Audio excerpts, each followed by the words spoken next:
Tukandani kuna kulikonse kumene mukutionera pano pa VNV Media TV mu program ine ya Hymns of Hope. Program ine timakhala tupasirani nyimbo zopereka chiyembekezo. Nthawi imene timakhala tikuyitanizana wina ndi nzake kuti ayi nthawi yakwana tifike tidalisike nisisimuka. Nichonse nkhawa ndithu zimene tili nazo komanso nakhala nacho chiyembekezo. Ine dzina langa ndine Philip Nyirenda. Ndiye mu program ine timakhala tupasirani nyimbo zimenezo zopereka chiyembekezo. Titokozenso kwambiri mzathu amene matisatira mchigawo chakumwera, mchigawo chapakati, kumpoto komonire kumeneko. Timathokozanso nanu kuti imapanga chisankho mdzulo buno nthawi ya 8 koloko nkusatira program ine ya Hymns of Hope. Timathokozanso ndimanga zimene mmayika pansi pa program ineyi kuti tikusatira bwino, tikudalisika, ena kuti tuchiko chilimba mu mzinda wa Blantyre, ena kuti tikusatira ndithu kuchokera komwe uko, kuchikoko Bay. Timathokoza kwambiri chifukwa cha ndimanga zimenezo. Ena ndithu matisatira kuchokera maiko akunja, timayamikanso kwambiri chifukwa cha chimenecho. Ndiye bwanji kuyankhula kuti manena kuti program ineyi ndikhaliro lake ndithu kuyankhula kumakhala pang'ono koma nyimbo zimene timachita nazo kuti zichite mbali yake, ife tikuyankhulira pambuyo pake koma nyimbo zichite ndithu mbali yayikulu. Motero kuti imene ndikuyankhulamo ndikudziwa kuti anthu ambiri mukuchayirira kuti kodi nyimbo imene ayambe nalo mu tsiku la lero nditi. Tisayiwalenso kuchita subscribe kwa inu amene mangoyamba ndithu kuonera program ineyi. Musayiwale kuchita subscribe channel chimene cha VNV Media TV kuti mukhale ndi danga ndithu londera ma program komanso nyimbo zosiyanasiyana maka mu program ine ya Hymns of Hope. Nyimbo imene tiyambire ndikuimba kucha kwa mzathu Selapse, nyimbo imene akuti mombolo wanga. Ni nyimbo yatsopano kwambiri imene mzathu amene ayimba. Ni nyimbo nso imene timayimba m'buku lija la Khristu mu nyimbo mzathu SDA. Timayimba nyimbo imeneyi akuti mwalire ine kapena madzulo ano wina wasocherera kutali ndikuita na Ambuye kuti mukhale pafupi ndine, kuyimba kwa Selapse.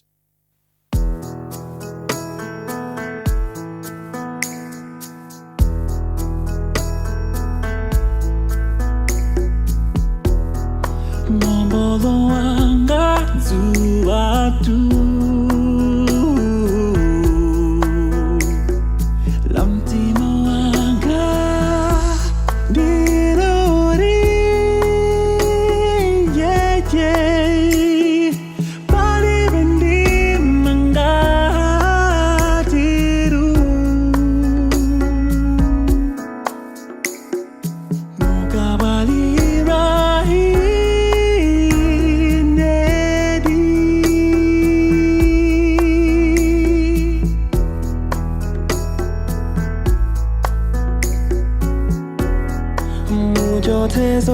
Seso TV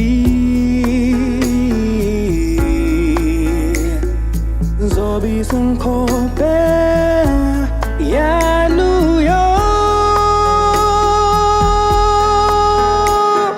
Muda the doom to Mawanga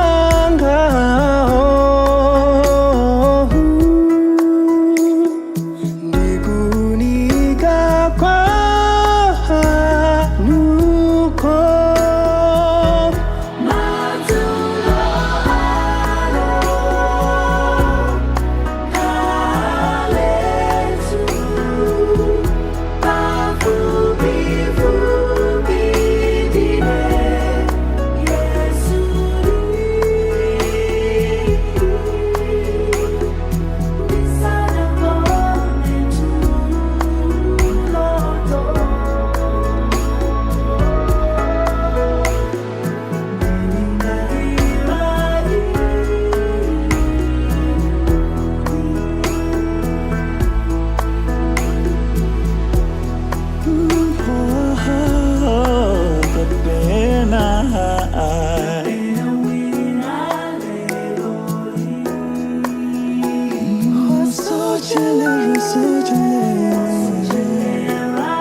kuyimba kumeneko kwa mzathu Selapsi kwa nthawi yoyamba nyimbo imeneyi kutifika mprogram imeneyi ya Hymns of Hope. Ndikudziwa inu amzathu amene mwayionera komanso inu amene mayisatira nyimbo imeneyi ili ndi uthenga, yajambulidwa mwaluntha kwambiri komanso kuyimba kwa kaswiri kodziwa ndithu kuti ayi uwu ndi utumiki ndipo uthenga umene tikuyenera kuti kuife tupitise pasogolo ndi umene tikuperekawo. Tithokoze kwambiri amzathu Selapsi chifukwa cha kuyimba nyimbo imeneyo, nyimbo ya mphamvu kwambiri. Apa tipite ku nyimbo ya mzathu ya Shadimbeta.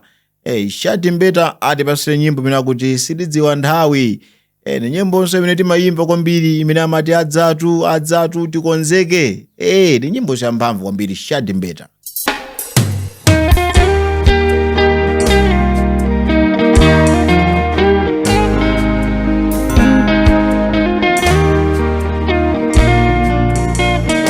Matthew 24 verse 35. Heaven and earth will pass away, but my words will never pass away. No one knows about that day or hour, not even the angels in heaven, nor the Son, but only the Father.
Yesu yote konzeke tilinde adatu. Hallelujah, hallelujah.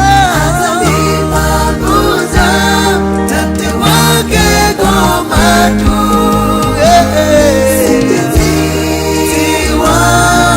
Tiwatawi kumika kuli pokwa atu anze. Shona nijinipo mumaua Mungu ayemione na mubeka komadu. Sitiziwa tawi siti masika pele silite sikuleke sizo sebeza izikosi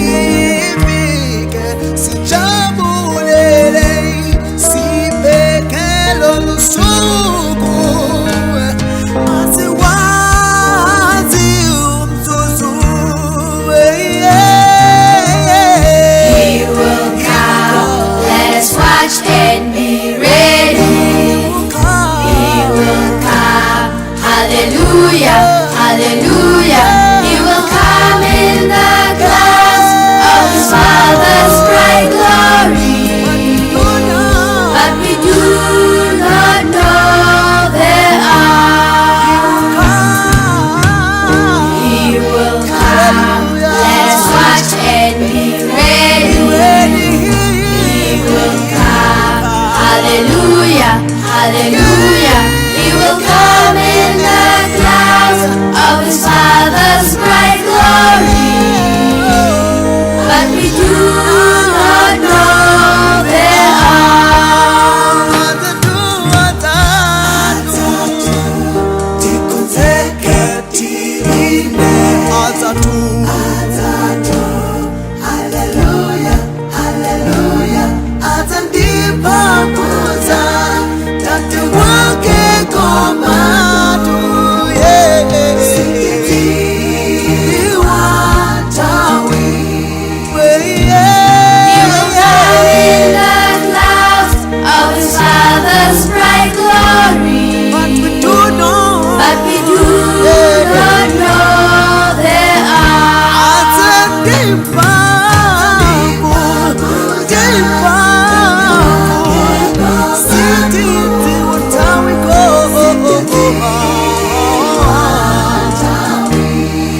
kuyimba kumeneko kwa Shadi Mbeta kwa nthawi yoyambanso nyimbo imeneyi kuti ifika mpulogalamu imeneyi ya Hymns of Hope pano pa VNV Media TV. Chofunikira akuti ife tikonzeke nyali zathu zikhalebe ndithu zoyaka zisazime yayi.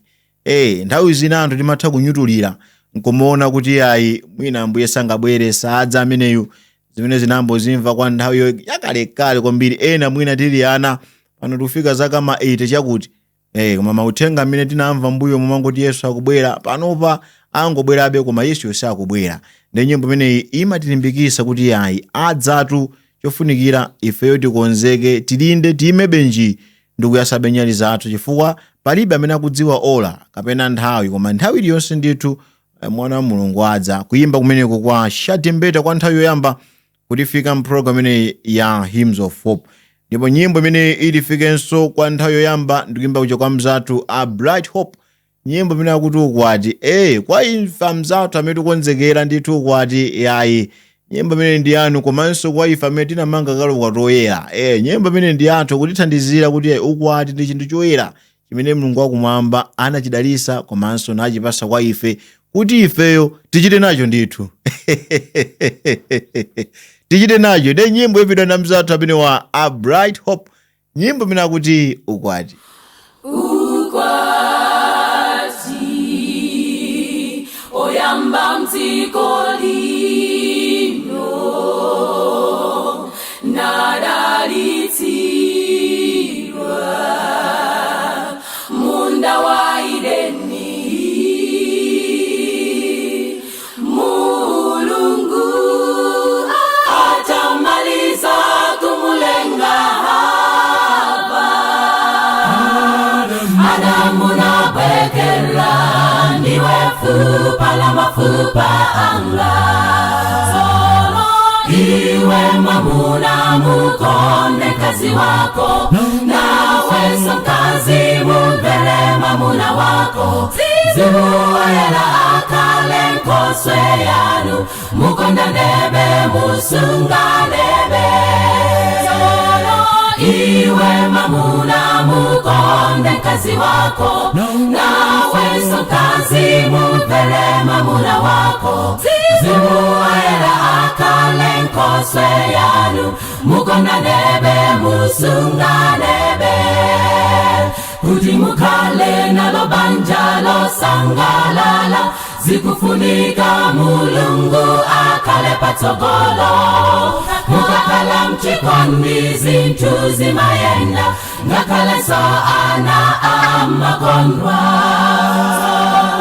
Iwe mamuna mukonde mkazi wako, nawe mkazi mubele mamuna wako. Zimuela akale nkoswe yanu, mukonda nebe musunga nebe. Iwe mamuna mukonde mkazi wako, nawe mkazi mubele mamuna wako. Zimuela akale nkoswe yanu, mukonda nebe musunga nebe.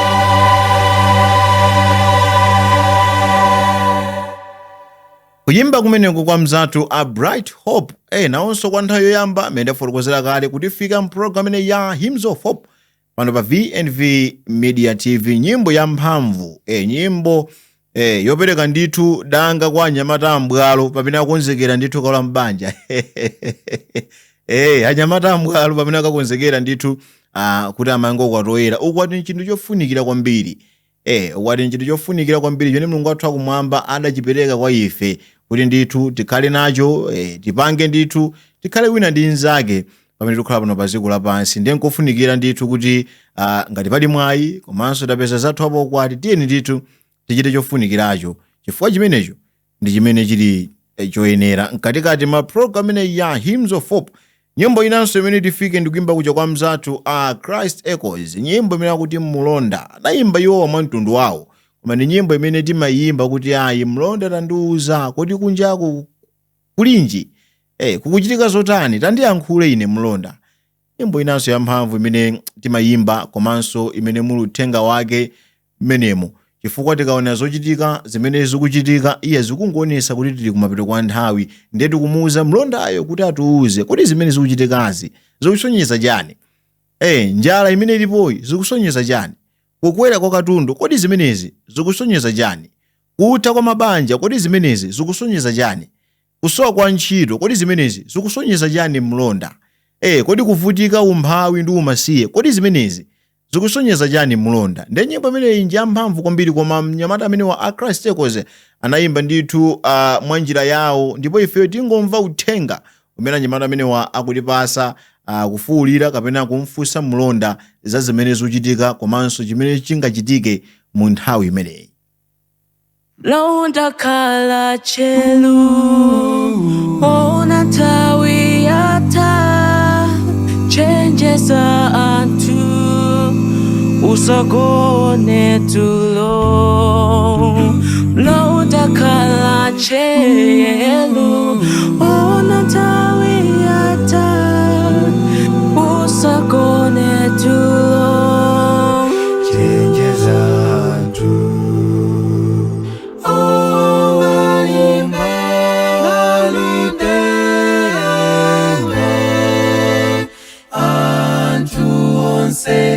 Ave lalika atelo lungu onse amasulidwe. Kristu kalamaso sizindikiro zakwanitsidwa.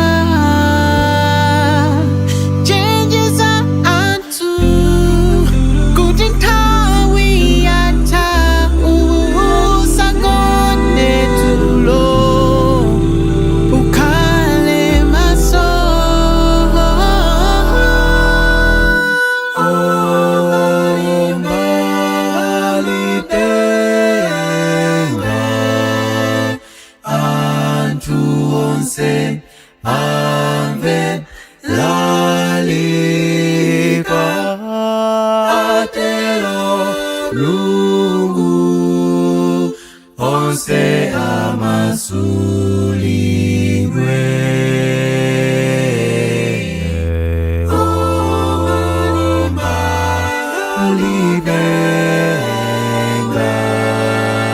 Anthu onse Ave lalika atelo lungu onse amasulidwe.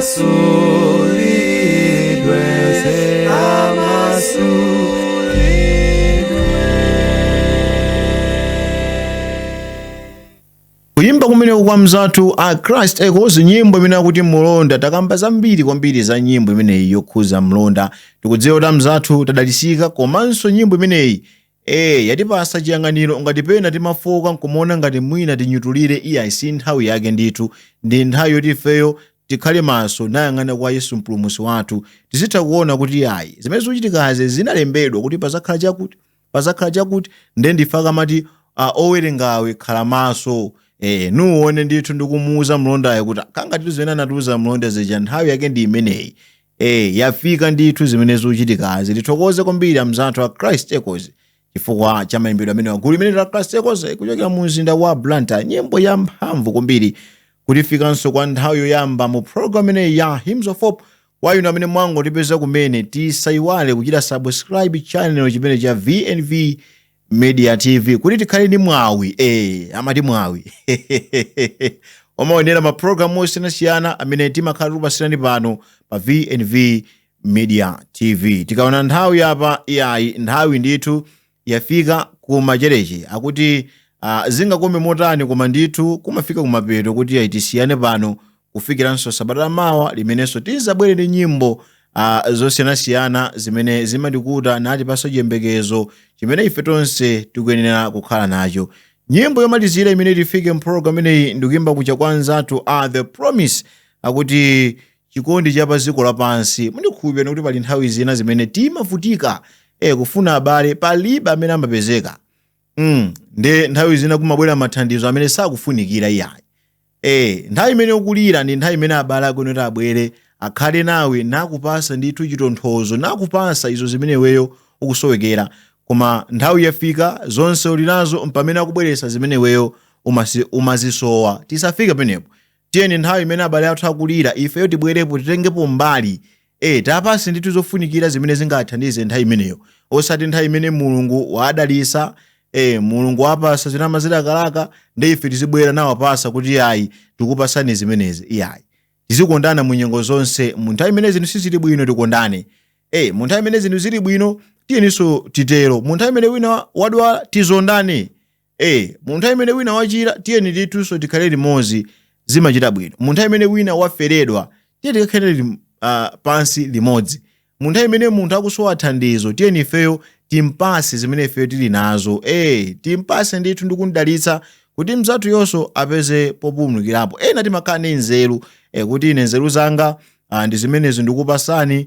Inde nditha kutero ndizofunikiranso kwambiri. Koma nthawi zina ndi bwino ndithu kumakonza mathandizo amene angathe kufunikira mu nthawi imene munthu akufuna thandizo imene akuyitanira kwa ifeyo. Nyimbo ya The Promise itimalizire programu yathu ya siku la lero.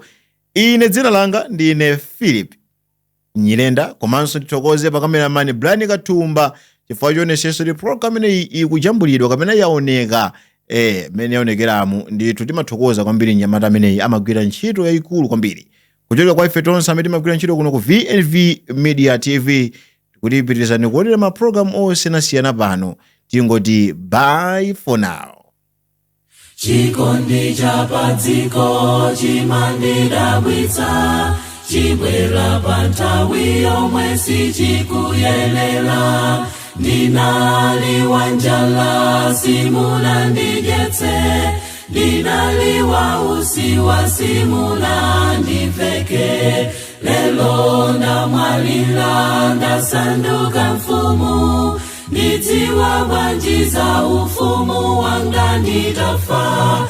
Tikondane tili moyo, chikondi cha babale ndithu chipitilire. Mbuye Yesu tandizeni kutsata njira yanu poti ndinu chikondi.